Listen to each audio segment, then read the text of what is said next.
Hi, I'm Peter Sleskeen, Director of the Monterey Trialogue, a program hosted by the Middle Bay Institute of International Studies at Monterey. Since the middle of the 20th century, relations among the United States, Russia, and China have had an enormous impact on each country separately and on the world as a whole. The purpose of the Monterey Trialogue is to better understand this extraordinarily complex and consequential relationship by directly engaging with experts from all three countries. So my guest today is Zhang Xin, Associate Professor, School of Politics and International Relations at East China Normal University in Shanghai, and one of China's foremost experts on Russia and Russian history. So welcome to the podcast. Thank you very much for your very, very kind introduction. What got you interested in studying Russian? How did you become a professor of Russian in China? I went to US for graduate school early 2000. Before that, I was an economics major in Shanghai. But when I decided to do a PhD in political science, I didn't want to do typical comparative politics dissertation on Chinese domestic politics, which a lot of the Chinese students were doing at that time. And you were doing your PhD at UCLA? UCLA, yes. And I took a course on political economy of post-communist transition. And that just suddenly brought back all my memory about Soviet Union. We grew up in late 70s, early 80s, even in Shanghai, geographically distant from Russia. We still got a lot of exposure to Soviet things, Russian things. So what left as part of my childhood memory was all kinds of Soviet-Russian movies and the songs. I liked them a lot. Was this passed down from an older generation? Because the relations were already pretty bad with the Soviet Union. Yeah, no, from my parents. My mother studied a little bit Russian in high school, but then the relation broke, so she didn't do anything with that. It's just late 70s, early 80s, the supposedly foreign culture, a large part of it was still from Soviet Union. This was true of your generation generally in the 70s and 80s, not of you in particular. Everybody knew these movies. Yes. But a lot of people didn't get into it. I think there's something about particularly late Soviet movies, art, cultures, a certain part of it really resonant very well with me. I still haven't figured out what's exactly there that interests me. So the class brought out a memory, and I found that maybe this is something I could explore. And then I found out you can apply funds to learn another language. So I started to learn the Russian language 3 summers in a row with Middlebury. And doing that, went to Russia for the first time in 2005. So what was your impression of Russia on that first visit in 2005? You'd seen the movies in Shanghai, now you'd gone to LA, and finally here you are in Moscow. So what did you make of the place? It's quite an experience. I remember the taxi driver who took me from one of the airports, and I see the car got onto the highway and see all the trees around the road. That's a stereotypical Russian image in my childhood memory. All these trees. I forgot English name for this. Birch trees. Yeah, I think so, yeah. Baihualin. Exactly, yeah. I feel, okay, I'm finally in this place, and it got me quite emotional when I saw those trees. Also, the program at MGU was relaxing, so not that intensive, so that left me a lot of time just wander around the city. I almost follow certain guidebook every day. A half a day, I will follow one section of a guidebook, just walk around the section. And then culture-wise, just found such a rich place, both Imperial Russia, Soviet period, and also the post-Soviet period. It just gave me so much to explore, and almost everything excites me. And not everything is pleasant. I had some very bad memory about neighbors in the dorm building with the university. I think that's part of a student's life there. Overall, it's an impressive trip and just got me further into studying Russia. What was the reaction of Russians at the time in 2005 to somebody coming, well, in your case from the US, but ultimately from China? Did they think that you were Central Asian on first sight? When they found out that you were Chinese, what questions did they ask? Not really, because there were already quite a lot of Chinese students, at least on Moscow State University campus. The faculty members were very used to that. And I was in the language program, so there were students from all over the world. I didn't stand out as somewhat special. So you completed your degree in UCLA, your dissertation, and then you went back to work in Shanghai. Not directly. I did a 2-year teaching as a visiting assistant professor with Reed College in Portland, Oregon. And particularly on the teaching side, I think I gained a lot of experience. And then I came back to work in Shanghai at my current institution since 2012. So to get back to what we began our conversation with, what does Russian studies look like in China now? How has Russia been studied in China? How has that changed since the founding of the PRC, the ups and downs of the relations with Russia, and perhaps even in micro terms, have you seen a change in the way Russia is represented professionally among colleagues with students in the last 2 years, 3 years?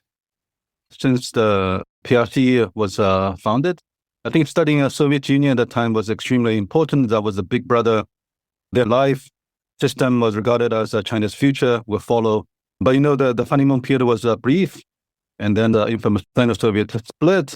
And so that became a big hit on the whole Soviet study or Russian studies field. But on average, I think Soviet Union at the time was still probably the most studied foreign countries by all measures, actually. For a while in the 80s, there was a saying among circles by the more senior generations. China has the largest, probably most diverse, and by that account, most advanced group of Soviet experts, because the West, by that time, didn't have the similar institution with the Soviet Union, but we had a very similar institution and a very similar communist socialist experience. It's much easier for us to understand what happened on the Soviet-Russian side, much more than possibly the Western counterparts. But I think then the breakup of the Soviet Union was a really key event to the top leadership in Beijing, but also to the whole field. There were debates all through the party and the state as to how to make sense of the breakup of the Soviet Union and what the China's response should be, right? So it's both shock to the field, but then give also some new impetus. Some of the most famous research circles were actually formed during the early 1990s under, for example, the sponsorship and also leadership by former statesman Wang Dahan. So he actually initiated this Chinese research circles, starting from informal way, but getting more and more formal for 10 years in a row, and it was organized in Shanghai. Some of my seniors were the early participants in that sort of famous small group annual meeting. Wait, and this famous study group was focused on what? Mostly on Russia. But on trying to solve a particular problem? Was their subject of study the fall of the Soviet Union and why it had happened? It's not just a pure academic discussion, but always has some intention to come up with what we do. Particularly in the late 80s, early 90s, that kind of format was still rare. But to address these dramatic changes we saw in the Soviet Union, that kind of format become an important platform for experts to come together, but also interesting enough to outside of Beijing, supposedly to give us a more easy environment. But what we should do at that moment meant what China should do now that this other big part of the communist bloc had collapsed. Yes. But also around the time in 1991, another big question is how to make sense of the breakup of the Soviet Union. I think the top leadership in Beijing were very concerned with the answer to these questions.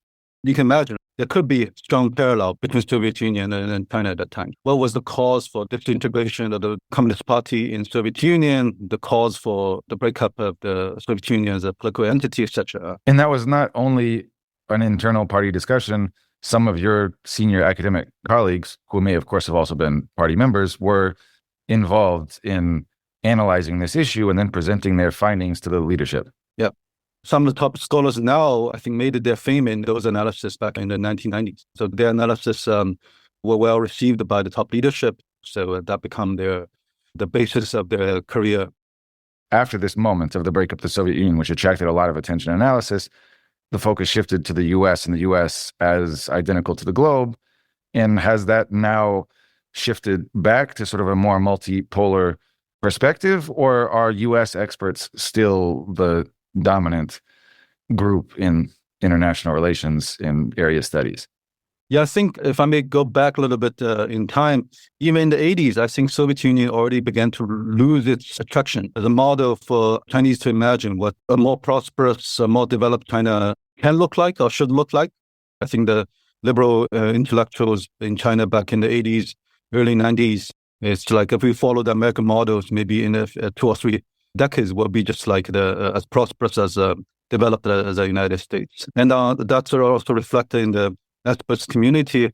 IR as a field was established in China all through 80s and for a large part of 1990s, predominantly as imported academic disciplines, mostly from the US. And so in this, what I call pecking order in the IR field, or even more than the IR fields, all across social sciences, experts on the United States for the highest position in this pecking order. So it lost, I think, lost a whole generation of young people in China to learn the Russian language, to learn anything related with the Soviet Union or Russia.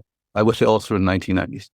On the state-to-state level, since the early 2000s, both were putting a lot of resources, encouraging all kinds of political, economic, social, as well as educational collaboration on multiple levels. So I think that put some new impetus into it. That could change the dynamics a little bit, although maybe we'll wait for another 4 or 5 years to see the whole results. And the resources are coming from both directions. Both Beijing and Moscow are interested in generating more expertise about one another. Yes.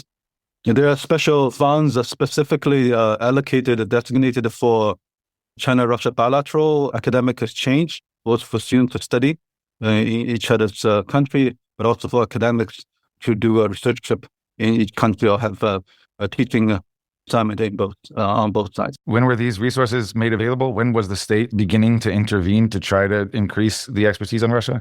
There are multiple programs like that. The one I was referring to probably started 4 or 5 years ago.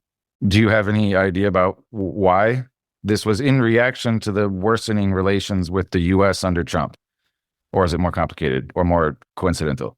Yeah, I think that's part of the story. I think it's reflected the general shift of the strategic focus of the state on the highest level, and also a genuine interest to increase collaboration between the two countries on a state level, partly as a response to the perceived common threats from either a third-party country or third-party group of countries. It's worthwhile to invest to enhance the level and the quality of bilateral collaboration on multiple fronts, and education, young people, cultural exchange were regarded as an important part of it.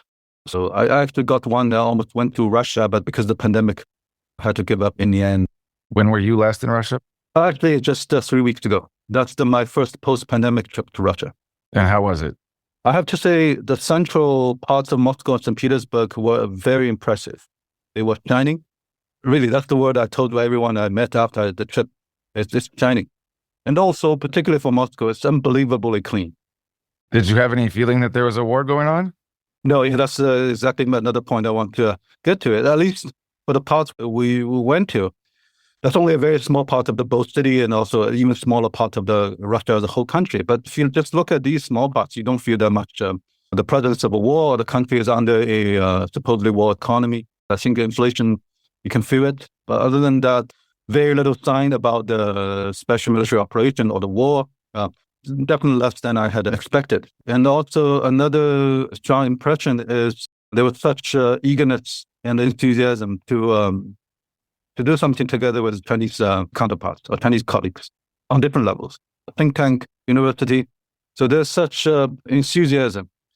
We already began to feel that a little bit, I would say from 2021, around that range, we already began to feel it.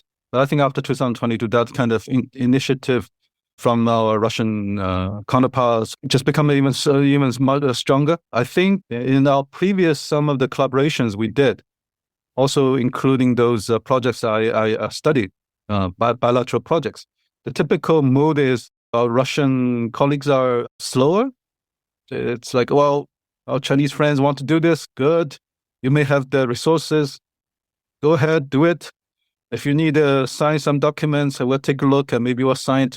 But a real action, you do it at first. But I think the enthusiasm we feel recent years was probably unprecedented, and also would probably make an impact on the real progress of all kinds of real programs, real collaborations. And that's another big impression I took from this recent trip to Moscow and St. Petersburg. And you don't feel like this is forced and fleeting? You think that the ties that are being built up will be lasting, that the enthusiasm on the Russian side is to create something enduring, that this isn't a product of obviously difficult circumstances and nowhere else to turn? Yeah, that's The big question I'm asking myself, and also have been discussed quite extensively among the Chinese experts community, particularly since 2022, right? Some of the investigation we did, or field work we did on the China-Russia border 2 years ago. I think the local businessmen, many of them did very well in 2023, especially. Border trades were booming. Some made good money during those 1.5 years. But the question they ask us, is that an indication that Russia's pivot to East is finally for real? Because there was similar initiative, especially from Moscow. We need to develop Far East, turn to East. But the overall outcome were very limited, to say the most. So similar question have been raised and discussed. I don't have a good conclusive answer to that. That's something I'm still observing. Also, hopefully get a better sense. But it is a question that the Chinese are posing to one another. Yes. You went to Moscow and you felt this enthusiasm. Do you feel that same enthusiasm without leaving your hometown? Is it very noticeable that there are now Russians who are not China specialists who are coming one after another in delegations to Shanghai to try to create new sorts of cooperation? Absolutely so, especially after the pandemic control policy in China was changed late 2022. Definitely see a dramatic increase of inflow of all kinds of delegations from Russia. And what are they coming for? To establish formal relations, to have academic conferences, to do some sort of track 2 expert meetings, business relations? Early on, it's mostly delegations to try to look for opportunity to form some of a new collaboration between universities, between think tanks, partly because I work in this field, so that's what I mostly received. But I think that there are also a different business group coming to Shanghai for different exhibitions, and also film industry in the arts and the culture sphere. So that delegation coming to Shanghai, I can feel it from spring 2023. And they are coming to film Chinese art, to do interviews, and then to bring that back to show that to a Russian audience, or they are showing off Russian artwork to a Chinese audience? Like RT has a new office in Shanghai recently. I think their purpose is both ways, but recently more emphasis is actually, as you just mentioned, film China, and then present those images to a larger audience beyond Russia and China. So that's what they were telling us. So RT is filming in China about flourishing Sino-Russian relations, about how wonderful China is, and then that becomes part of their package to the world. Yes, that's at least what I learned. You were mentioning your research on the border. Yes. I, last summer, visited Harbin, which is, of course, not on the border, but nonetheless has a long history tied to Russia. And from there, I went to Suifenhe, which is right on the border across from Vladivostok. So I've seen a little bit of this myself, but don't have a good sense for how it functions. And I imagine our listeners don't either. So tell us about the major border crossing points and how they have functioned in general in the last 10 years, and what has changed in the last 3. The border trades between Russia's Far East and China's Northeast have always been an important part of bilateral state-to-state economic relation, but also more important for the two regions across the borders. From, I think, late 1990s, early 2000s, there were a little bit of slowdown, partly because the two regions in those two countries' domestic economies weren't doing very well by themselves. These are both relatively low-income regions, and also wasn't the economic powerhouse within each country's own national economy. So for a while, I don't know if you know, there was some quite ambitious region-to-region collaboration development plan on both sides, try to promote the Russian Far East and China's Northeast through cross-border collaboration. But overall, the first decade, maybe a decade and a half, of implementing that kind of regional development program weren't very successful. And then that's why slightly later, the two sides came up with somewhat innovative new way to incentivize and promote region to region, not just state to state, but region to region possible economic collaboration, is the Yangtze Delta along with the Volga region. So the idea was we should try subnational regions with a relatively high economic development level, and also with a more complementary economic structures, because the Russian Far East and the Chinese Northeast overall economic structure seem to be too similar. So the bilateral collaboration may be limited. So That's another new region-to-region collaboration. So how has that been going? What sort of projects can the Volga and then Yangtze River regions cooperate on? I think there were much more medium-sized enterprises got involved, and a lot happening in there. For example, the equipment, small machineries, things are still going on. It's still under policy radar, so people still talk about it, but I wouldn't say we can claim this is a big success. So this is another example of regional level possible collaboration mechanism. And then go back to the border trades. I think the past 2.5 years, there were really some new enthusiasm. Border trades, particularly from 2023, were booming. You see some of the lines of trucks along the port city, along the border river. And for a while, the bottleneck turned out to be mostly on the Russia side because the truck came, take the stuff they want. But then on their way back, the Russian customs office on the other side, for different, these are technical reasons or some other reasons, were much slower to receive these trucks back to Russia. Do you know what goods they're carrying? The few Russians I met in Sui-Fin-He said it was mostly clothes and cars. Cars could be one of big components. I don't know exactly the others. I think there's some components for trucks. They're very likely to be reassembled back in Russia. Heavy truck and some of the other equipments were in high demand for equipment trucks that were used for building roads, building buildings.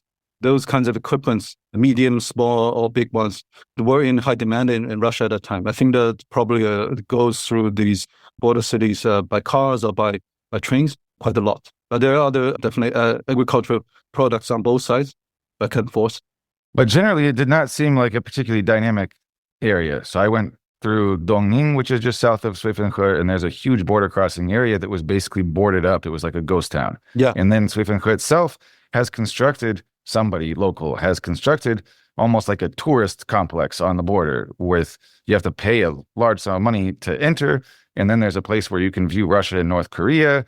And there's all sorts of arcs, and it seemed pretty empty. And all the stores were empty. And there's a huge 5-star hotel, which seemed also empty. And it was this big complex built on the hill, a little ways removed from the city, with, 5 people wandering around looking a little bit lost, and music booming and big buildings standing empty. Is that true basically of all the border crossings, or I just visited the 2 empty ones? I haven't been to all the border cities or port towns, so I cannot say in general. But I think what you see probably would be very similar for a set of border towns.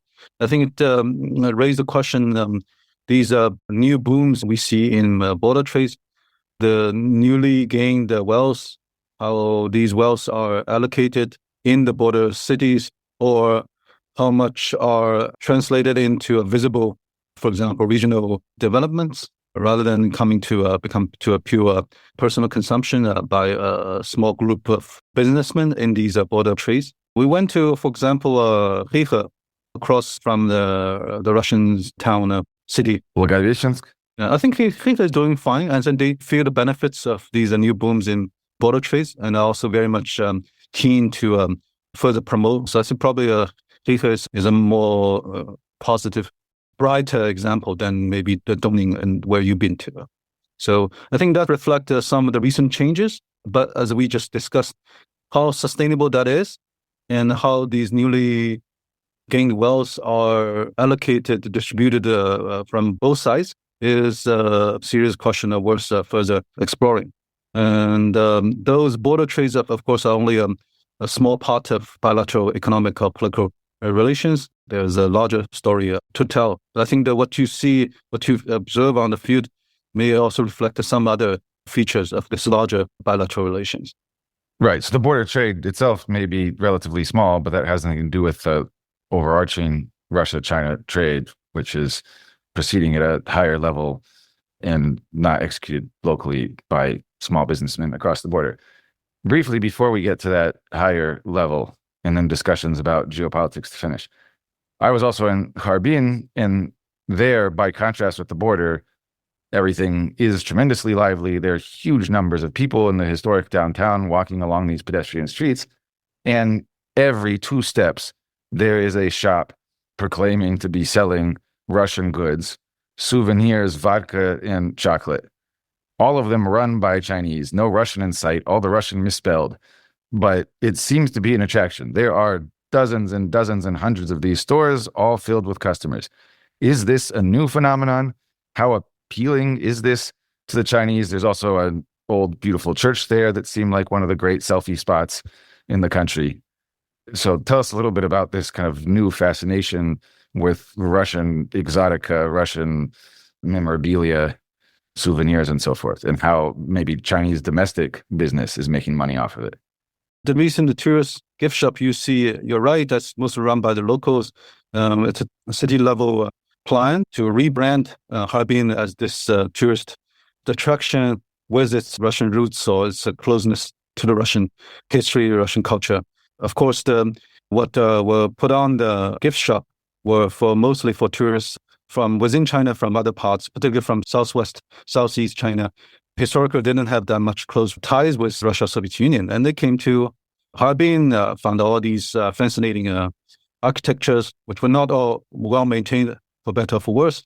But then those gift shops, caviar, sausages, kalbasi, cheese, etc., whatever can be sold as Russian is exotic, interesting. I think the Harbin city government is very much keen to promote that side of Harbin. But that's a fairly recent change, right? Because before there was a nationalist Chinese effort almost to play down Russian presence in Manchuria, Harbin's Russian origins, and to sort of erase it from the museums, from the local city. Whereas now, by contrast, it is being very clearly emphasized by city authorities, by businessmen. So when did that change? I don't know the exact timing. Very likely into the 2000s, I would guess. In the past, it's not completely erase of the Russian connection or even the Russian roots. It's a de-emphasized. De-emphasize, put more Harbin to this national revolutionary history, emphasize that part of the history. But I think you're right. There's certain complications. I think Northeast China, its history, it's got into Russia, Japan, and also the whole Korean peninsula all into it. It's a rather complicated history. So the recent tourism boom, obviously the local government want to selectively emphasize certain parts of the history as an attraction for mostly domestic tourists. How sensitive is this history still? You said it's complicated history, that region. So there were so-called unequal treaties between Tsarist Russia and the Qing Empire. There are Chinese who think that much of Far Eastern Russia should belong to China. So is this still part of the popular sentiment toward Russia, or has it changed? It's still part of the popular sentiment, but overall, on the state-to-state level, a series of border treaties, territorial settlement, have been firmly legalized from late 1990s all through the early 2000s. That's why we see from the state perspective, China and Russia no longer have any territorial border disputes. But the sentiment in the general public still pop up. It's usually would be driven by some ongoing current events, like depending on your views of the ongoing Russo-Ukrainian war. Those who do not accept Russia's justification for the military operation in Ukraine would then feel more easy or more necessary to bring up all these historical scars, all the supposedly unequal treaties. That's funny. A rejection of Russian border revisionism is more prominent among those who then want to engage in border revisionism on the other side of the Eurasian continent. I didn't think of that way, but that's an interesting way to put it. Yes. But so the sentiment still, I would say, still there. It's hard to tell how strong it is. There's no, as far as there was no actually large-scale survey or anything on this particular issue. But mostly, I think the states on both sides tried to correctly say English, temper down such a sentiment by putting up what I call a rationalist assessment. Like, well, we had a historical problem, but it's so important we reach this peaceful settlement. To reach this peaceful settlement is not easy by itself. So we should cherish all the results of several decades of hard negotiation and then look forward to embrace this peaceful settlement and then look forward to actually a good opportunity of joint development in this border region, right? We no longer, like back in the Soviet time, station millions of soldiers that we say in Chinese. A million soldiers are stationed on both sides, and we try to take the other side as the major source of security threat. So, well, we through peaceful negotiation, We basically settled this security threat from both sides. And that's a huge achievement, and we should cherish it. I think that's what you would hear from mostly from the States. The strategic military dimension, at least at this moment, is probably more important than the economic dimension. We were discussing previously how the economic development of the border regions is progressing slowly. These regions are not the most dynamic on either side, but the fact that both China and Russia are preoccupied by threats on the borders opposite from the one they share is crucial. And the fact that they can take troops away from their shared border to other areas of pressing concern is the most important aspect of what we're just discussing, from what I understand. Yeah, I would agree with you on that. I think the border treaties, for what I understand, really solved this permanent security concern by both sides.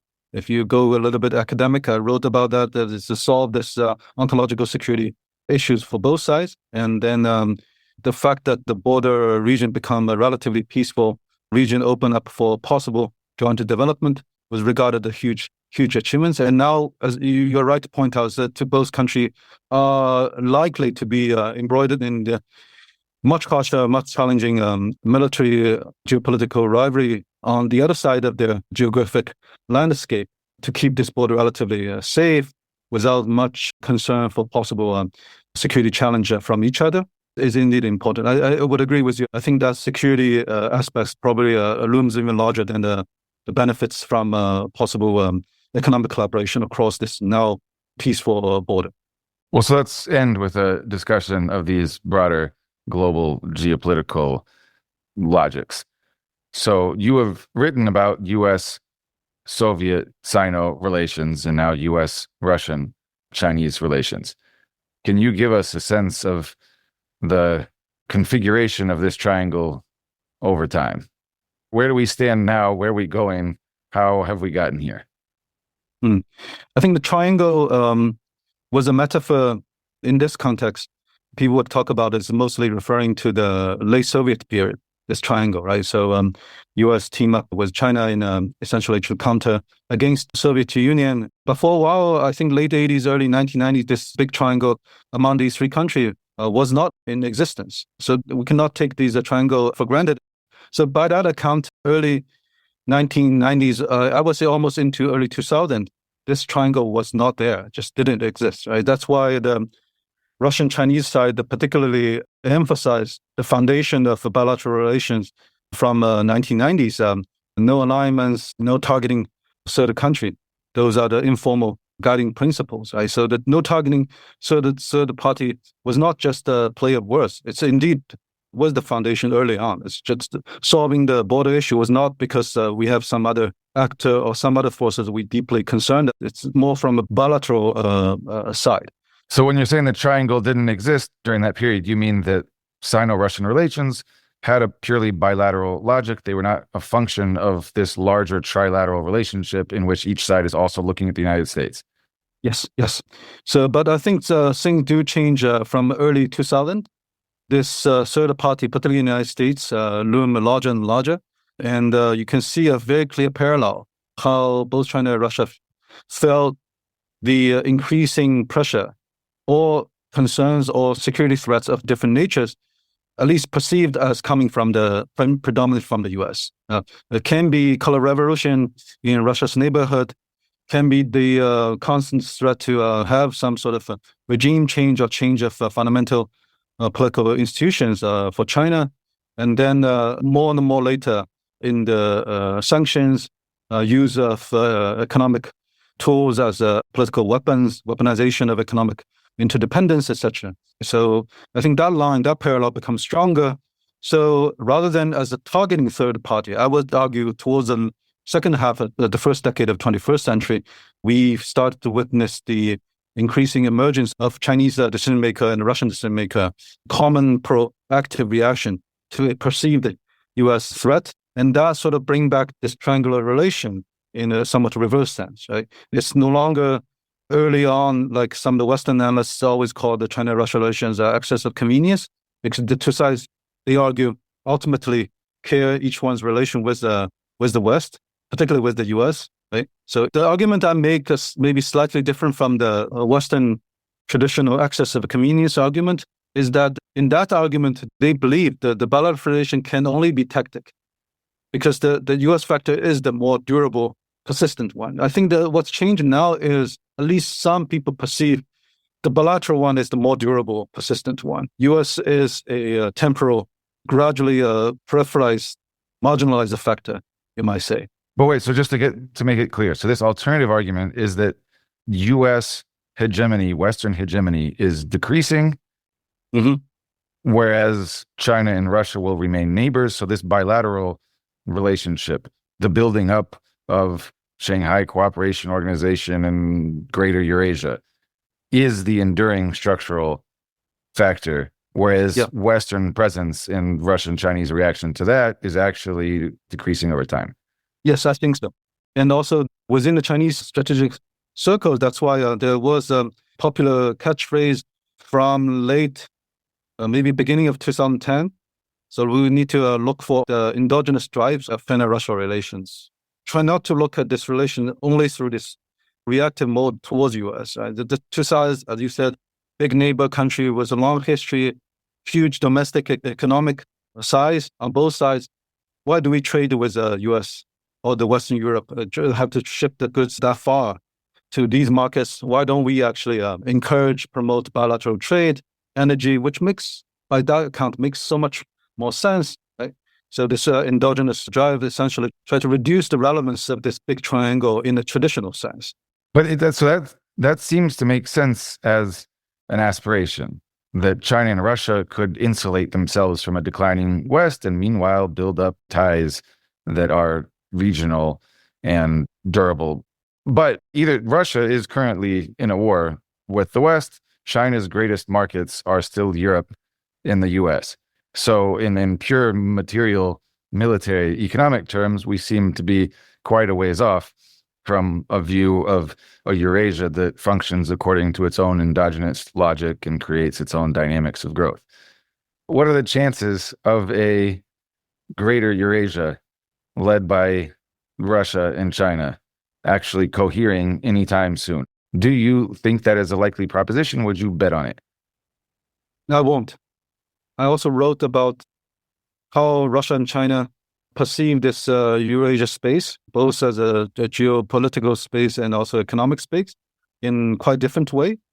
And even argue that the so-called conjugation, the 2015, there's an official statement from both countries by the top leader directly. So the Russia initiated the Eurasia Economic Union on the one hand, and China has initiated the Belt and Road Initiative, especially the Belt, the land route, the Silk Road, are not conflicting projects.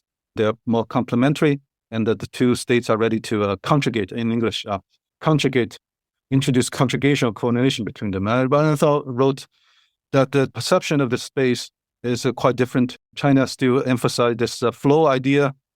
We want the Europe-Asia continent as a flat, homogeneous space, letting goods and services freely running from East Asia all the way to Europe. That's at least the early idea, perceived Eurasia integration. And Russia has a more political perception of Eurasia integration. That's why I'm always emphasize free flow of goods, but within a state-based, territorialized block. Right? So it's what I call a stock mode.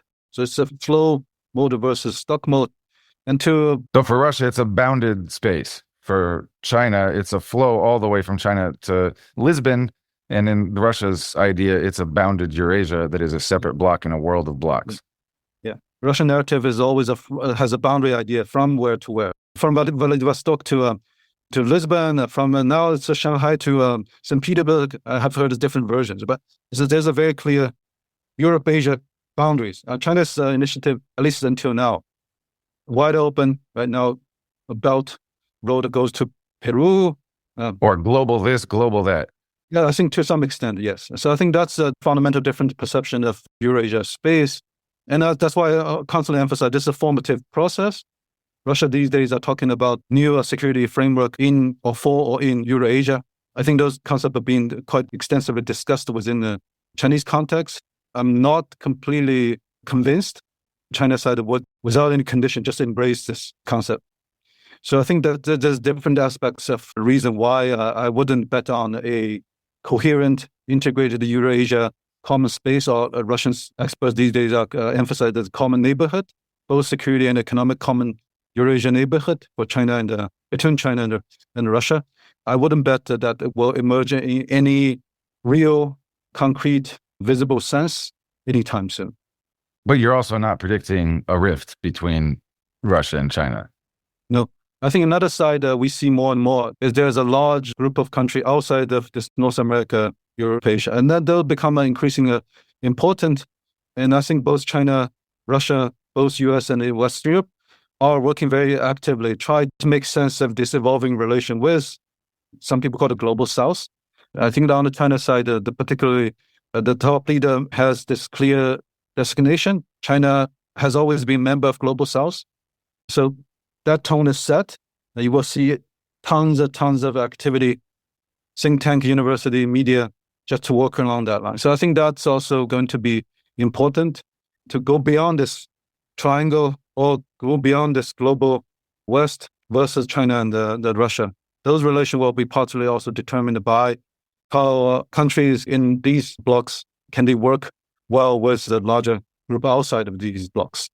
Well, so the geometry is even more complicated than I assumed. So this time we were going to talk about the triangle of US, Russia, China. There's also the triangle of global West, global East, and global South. Next time, perhaps we'll talk about these triangles on top of triangles. But I suppose this is enough for now. Thank you very much for joining us, and we hope to continue the conversation another time soon. Thank you for the interview. Thanks for listening to the Monterey Trialogue Podcast. Make sure to subscribe to the show so you don't miss out on any episodes. I'm Peter Sleskeen. The Monterey Trialogue Podcast is hosted by the Middlebury Institute of International Studies and produced by University FM.